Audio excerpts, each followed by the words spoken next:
Welcome back to my channel. So I look a little bit different now than I did in the other video. That's just because I changed my hair. Today we're going to be talking about the interview process and how to get an interview and basically networking as a dental assistant. The last video I just basically introduced this segment to you guys where I'll be talking about dental assisting and my experience in the program and how to get a job as a dental assistant, and you guys really did like that video. So thank you guys so much for all the support on that video. I really do appreciate it, and I'm glad you guys like the series.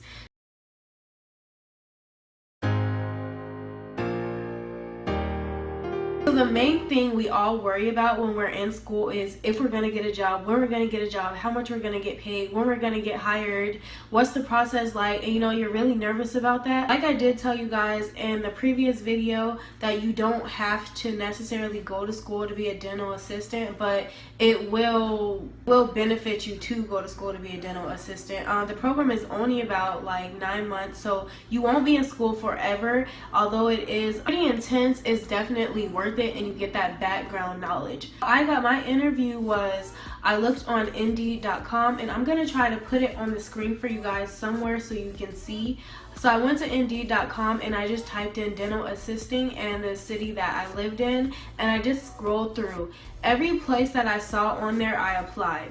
So when you're looking for a job and you're straight out of school or you don't necessarily have experience, you want to apply everywhere. You want to apply to anybody that will give you the chance and the opportunity. Some places might say on their ad that they only want somebody with experience, but that may not be true. They may just actually take you if you have the passion and the drive and you want to be there. Sometimes having passion overrides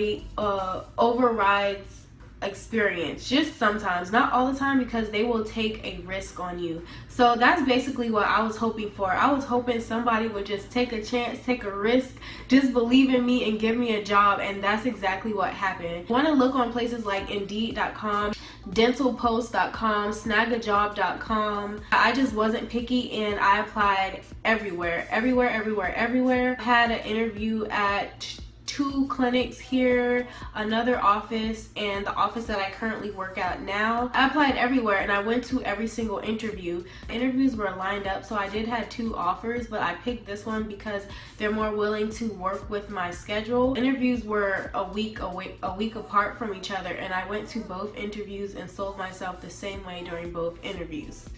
So you can have a regular sit-down interview where you have to interview with the assistant or the office manager, or the assistant, the office manager, and another assistant or another staff member. Sometimes a hygienist will interview you. Basically whoever is available at that time. So sometimes the dentist, sometimes it's not.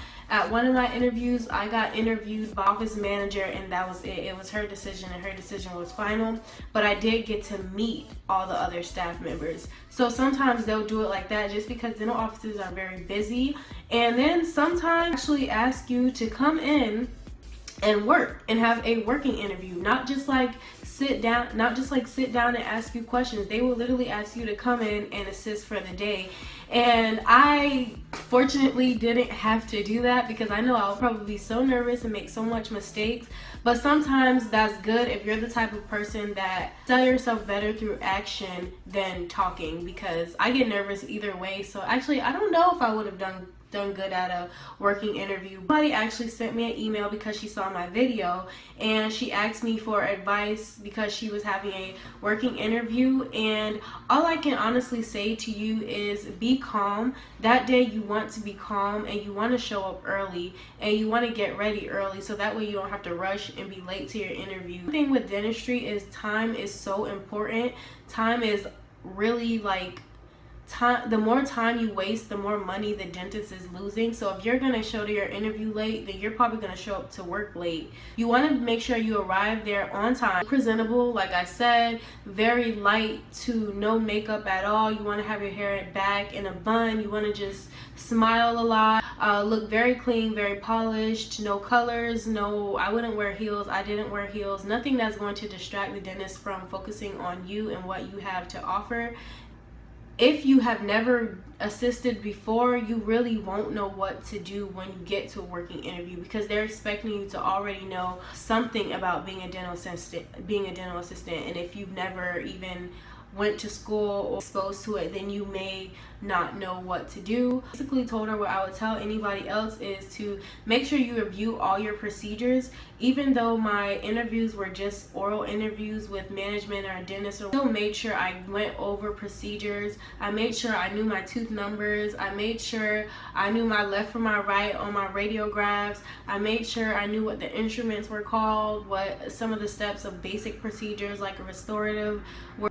Just in case they ask me questions like that, you still want to be prepared, because you actually never know if you come in for an oral interview and the next day they tell you to come in and boom, you're having a working interview. So working interviews can be a lot of pressure, but I don't think they would ask you to do a working interview on a day that they actually are open with a lot of patients. Another way for you to get interviews are your internships. So if you're going to school, then you're gonna have to do an internship, because that's how you're gonna get your hands-on real-world experience. So when you go to your internship, you really want to shine bright like a diamond. Like, you want these people to think about you all day and night. How can they live without you? If people want to say you're sucking up, then go ahead and suck up during your internships, because that's how you're gonna get a job, and those people are gonna offer you a job. I personally didn't get offered any job offers during my internships, but a couple students in my class did. Actually, one of my friends did, and I'm actually waiting to do the video on the dental assisting program, because I want him to be in the video. But he got offered so many jobs, especially if you're a guy. Like, there's not a lot of male assistants, so if you're a guy, like, they want you. You want to do good on your internships. You want them to want you and to just speak highly of you. Tell your professors about you. Don't leave any bad marks or let them think anything bad about you, because once that happens, then you could just X that job out. So yeah, definitely use your internships as work experience, as hands-on experience.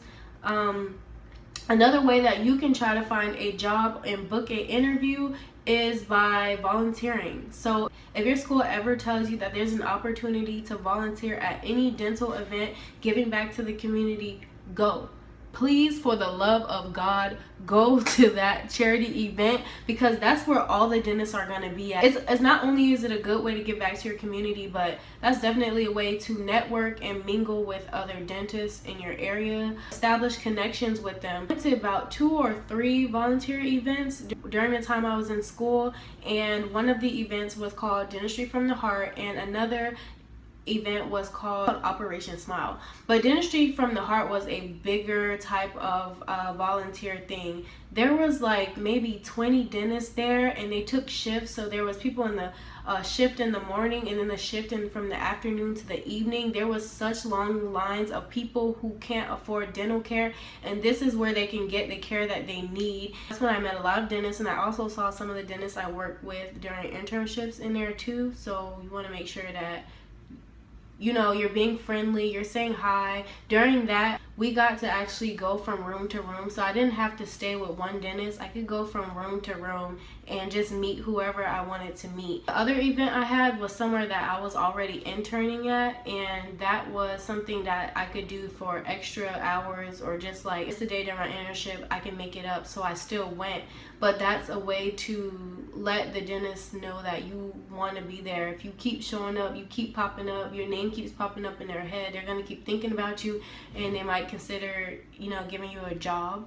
The last tip that I have is join organizations. There was an organization that had meetings here in Tallahassee. I think it was called Dental Assistants of America, or Dental Assistants Association, something like that. If I can find the website to that, I'll link that below too, even though I think it's still only in Tallahassee. But things like that are going to help you get connections. So really just don't be afraid to put yourself out there. It is going to be easier to find a job if you go to school, but if you don't go to school, maybe just start by looking up YouTube videos some of the procedures and stuff, so at least you've seen it and you know what you're talking about, and maybe you can show that you have that hunger and that passion for it if you don't want to go to school. So yeah, I'm going to wrap up this video, and that's all I have for today. I think in my next video I'm going to talk about my experience at TCC and during the dental assisting program, and the difference between having that AS degree / certificate and actually having a diploma, because a lot of you guys want to know what I'm doing and why I even enrolled in a university now. So I'm just gonna let you guys know all that there, and hopefully I can bring somebody on with me in the next video so you guys can not just get my perspective but someone else's perspective. Any other questions, comments, concern, you can still email me at pr-coob. You can even DM me on Instagram at des_coob, or you can just leave it in the comment section below, and I will see you guys in the next one. Bye.